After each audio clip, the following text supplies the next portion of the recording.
Le cri du réveil épisode 13. Thème. Le prix du feu, quand le réveil dérange les puissances. Ce n'était pas un show. Ce n'était pas un miracle à vendre.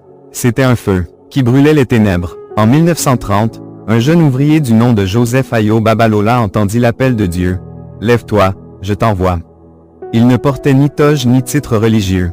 Mais il avait un cœur brûlant pour Dieu. Il prêchait dans les villages, il criait dans les rues, et le ciel répondait. Les lépreux furent guéris. Les paralytiques se levèrent, les aveugles recouvrèrent la vue. Des milliers affluaient, le ciel s'était littéralement ouvert sur le Nigeria.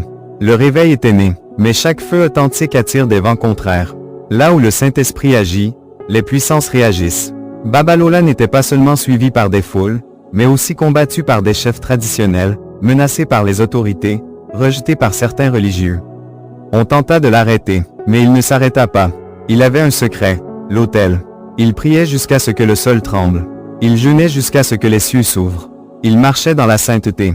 Et là où il passait, les chaînes tombaient. Évangile selon Matthieu chapitre 10, verset 22. Vous serez haïs de tous, à cause de mon nom. Mais celui qui persévérera jusqu'à la fin sera sauvé.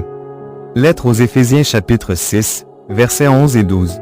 Revêtez-vous de toutes les armes de Dieu, afin de pouvoir tenir ferme contre les ruses du diable. Car nous n'avons pas à lutter contre la chair et le sang, mais contre les dominations, contre les autorités, contre les princes de ce monde de ténèbres, contre les esprits méchants dans les lieux célestes.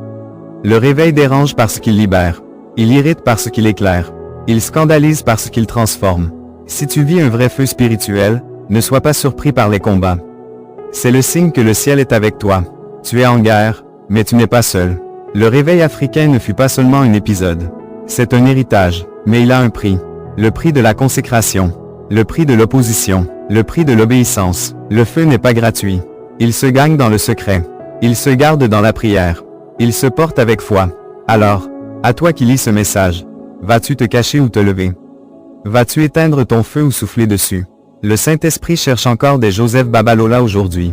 Des hommes et des femmes prêts à tenir debout, à genoux. Des cœurs entiers, pas des apparences.